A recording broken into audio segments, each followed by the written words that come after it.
नमस्कार दोस्तों, आपका हमारे YouTube चैनल धार्मिक कथाएं और कहानियाँ में स्वागत है। आज मैं आपको अन्नपूर्णा माता की व्रत कथा सुनाऊंगी। अगर आपको यह कथा अच्छी लगी तो आप वीडियो को लाइक, सब्सक्राइब और शेयर ज़रूर कीजिएगा। आइए सुनते हैं अन्नपूर्णा माता की व्रत कथा। प्रेम से बोलो जय माता दी। एक समय की बात है, काशी निवासी धनंजय की पत्नी का नाम सुलक्षणा था। उसे अन्य सब सुख प्राप्त थे, केवल निर्धनता ही उसके दुख का एकमात्र कारण था। यह दुख उसे हर समय सताता रहता था। एक दिन सुलक्षणा पति से बोली, स्वामी आप कुछ उद्यम करो तो काम चले, इस प्रकार कब तक काम चलेगा। सुलक्षणा की बात धनंजय के मन में बैठ गई और वह उसी दिन विश्वनाथ शंकर जी को प्रसन्न करने के लिए बैठ गया और कहने लगा, हे देवादिदेव विश्वेश्वर, मुझे पूजा पाठ कुछ नहीं आता है, केवल आपके भरोसे बैठा हूँ। इतनी विनती करके वह 2-3 दिन भूखा प्यासा बैठा रहा। यह देखकर भगवान शंकर ने उसके कान में अन्नपूर्णा अन्नपूर्णा अन्नपूर्णा प्रकार 3 बार कहा। यह कौन क्या कह गया, इसी सोच में धनंजय पड़ गया कि मंदिर से आते ब्राह्मणों को देखकर पूछने लगा, पंडित जी अन्नपूर्णा कौन है। ब्राह्मणों ने कहा, तू अन्न छोड़ बैठा है, सो तुझे अन्न की ही बात सूझती है, जा घर जाकर अन्न ग्रहण कर। धनंजय घर गया, स्त्री से सारी बात कही। वह बोली, नाथ चिंता मत करो, स्वयं शंकर जी ने यह मंत्र दिया है, वे स्वयं ही खुलासा करेंगे, आप फिर जाकर उनकी आराधना करो। धनंजय फिर जैसा का तैसा पूजा में बैठ गया। रात्रि में शंकर जी ने आज्ञा दी और कहा, तू पूर्व दिशा में चला जा। वह अन्नपूर्णा का नाम जपता जाता और रास्ते में फल खाता, झरनों का पानी पीता जाता। इस प्रकार कितने ही दिनों तक चलता गया। वहाँ उसे चांदी सी चमकती वन की शोभा देखने में आई, सुंदर सरोवर देखने में, या उसके किनारे कितनी ही अप्सराएं झुंड बनाए बैठी थी। एक कथा सुनती और सब मिलकर माँ अन्नपूर्णा इस प्रकार बार बार कहती थी। यह अगहन मास की उजेरी रात्रि थी और आज से ही व्रत का आरंभ था। जिस शब्द की खोज करने वह निकला था, वह उसे वहां सुनने को मिला। धनंजय ने उसके पास जाकर पूछा, हे देवियों, आप यह क्या करती हो। उन सब ने कहा, हम माँ अन्नपूर्णा का व्रत करती हैं। धनंजय ने पूछा, व्रत पूजा करने से क्या होता है। यह किसी ने किया भी है, इसे कब किया जाए, कैसा व्रत है, मैं और कैसी विधि है, मुझसे भी विस्तार से बताओ। वे कहने लगी, इस व्रत को सब कोई कर सकते हैं। 21 दिन के लिए 21 गांठ का सूत लेना चाहिए। 21 दिन यदि ना बने तो 1 दिन उपवास करे। यह भी ना बने तो केवल कथा सुनकर प्रसाद ले, निराहार रहकर कथा कहे। कथा सुनने वाला कोई ना मिले तो पीपल के पत्तों को रख, सुपारी या घृत कुमारी वृक्ष को सामने कर, दीपक को साक्षी कर, सूर्य, गाय, तुलसी या महादेव को बिना कथा सुनाए मुख में दाना ना डालें। यदि भूल से कुछ पड़ जाए तो 1 दिवस फिर उपवास करें। व्रत के दिन क्रोध ना करे और झूठ ना बोले। धनंजय बोला, इस व्रत के करने से क्या होगा। वे कहने लगी, इसके करने से अंधों को नेत्र मिले, लूलों को हाथ मिले, निर्धन के घर धन आए, बाजी को संतान मिले, मूर्ख को विद्या आए। जो जिस कामना से व्रत करे, माँ उसकी इच्छा पूरी करती है। वह कहने लगा, बहनों, मेरे पास भी धन नहीं है, विद्या नहीं है, कुछ भी तो नहीं है, मैं तो दुखिया ब्राह्मण हूँ, मुझे इस व्रत का सूत दोगी।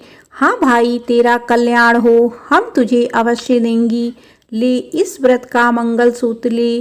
धनंजय ने व्रत किया। व्रत पूरा हुआ, तभी सरोवर में से 21 खंड की सुवर्ण सीढ़ी हीरा मोती जड़ी हुई प्रकट हुई। धनंजय जय अन्नपूर्णा माता कहता जाता था।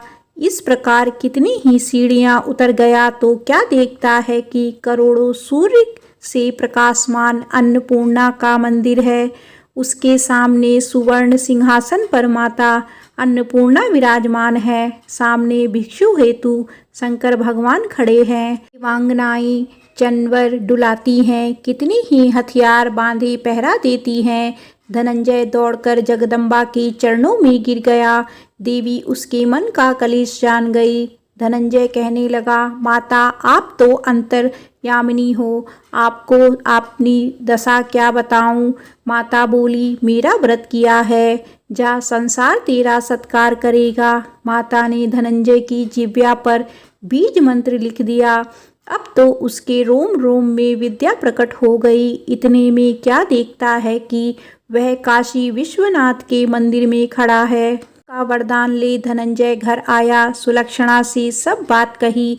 माताजी की कृपा से उसके घर में संपत्ति उमड़ने लगी। छोटा सा घर बहुत बड़ा गिना जाने लगा। जैसे शहद के छत्ते में मक्खियाँ जमा हो जाती हैं, उसी प्रकार अनेक सगे संबंधी आकर उसकी बड़ाई करने लगे। कहने लगे, इतना धन और इतना बड़ा घर, सुंदर संतान नहीं तो इस कमाई का कौन भोग करेगा। सुलक्षणा से संतान नहीं है, इसीलिए तुम दूसरा विवाह करो। अनिच्छा होते हुए भी धनंजय को दूसरा विवाह करना पड़ा और सती सुलक्षणा को सौत का दुख उठाना पड़ा। इस प्रकार दिन बीतते गए। फिर अगहन मास आया। नए बंधन से बंधे पति से सुलक्षणा ने कहलवाया कि हम व्रत के प्रभाव से सुखी हुए हैं, इस कारण यह व्रत छोड़ना नहीं चाहिए। यह माता जी का प्रताप है जो हम इतने संपन्न और सुखी हैं। सुलक्षणा की बात सुन धनंजय उसके यहाँ आया और व्रत में बैठ गया। नई बहू को इस बात की खबर नहीं थी। वह धनंजय के आने की राह देख रही थी। दिन बीतने गए और व्रत पूर्ण होने में 3 दिवस बाकी थे कि नई बहू को खबर पड़ी। उसके मन में ईर्ष्या की ज्वाला दधक रही थी। सुलक्षणा के घर आ पहुंची और उसने वहां भगदड़ मचा दी। धनंजय को अपने साथ ले गई। नए घर में धनंजय को थोड़ी देर के लिए निद्रा ने आ दबाया। इसी समय नई बहू ने उसका व्रत का सूत तोड़कर आग में फेंक दिया। अब तो माताजी का कोप जाग गया। घर में अकस्मात आग लग गई। सब कुछ जलकर खाक हो गया। सुलक्षणा जान गई और पति को फिर अपने घर ले आई। नई बहू रूठकर पिता के घर जा बैठी। पति को परमेश्वर मानने वाली सुलक्षणा बोली, नाथ घबराना नहीं, माता जी की कृपा अलौकिक है। पुत्र कुपुत्र हो जाता है पर माता कुमाता नहीं होती। अब आप श्रद्धा और भक्ति से आराधना शुरू करो, वे जरूर हमारा कल्याण करेंगी। धनंजय फिर माता के पीछे पड़ गया।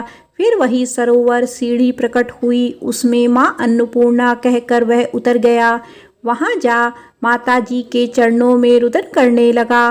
माता प्रसन्न हो बोली, यह मेरी स्वर्ण की मूर्ति ले, इसकी पूजा करना, तू फिर सुखी हो जाएगा। जा, तुझे तेरा मेरा आशीर्वाद है। तेरी स्त्री सुलक्षणा ने श्रद्धा से मेरा व्रत किया है, उसे मैंने पुत्र दिया है। धनंजय ने आंखें खोली तो खुद को काशी विश्वनाथ के मंदिर पर खड़ा पाया। वहां से फिर उसी प्रकार घर को आया। इधर सुलक्षणा के दिन चढ़े और महीने पूरे होते ही पुत्र का जन्म हुआ।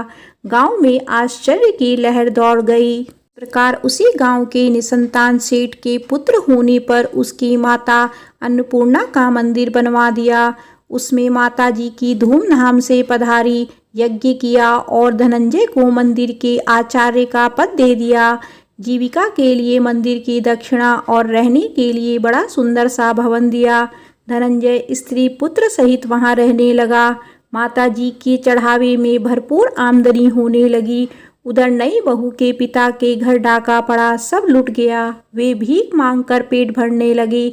सुलक्षणा ने यह सुना तो उसे बुला भेजा, अलग घर में रख लिया और उसके अन्य वस्त्र का प्रबंध कर दिया। धनंजय, सुलक्षणा और उसका पुत्र माताजी की कृपा से आनंद से रहने लगे। माताजी ने जैसे इनके भंडार भरे वैसे सबके भंडार भरे। बोलो अन्नपूर्णा माता की जय।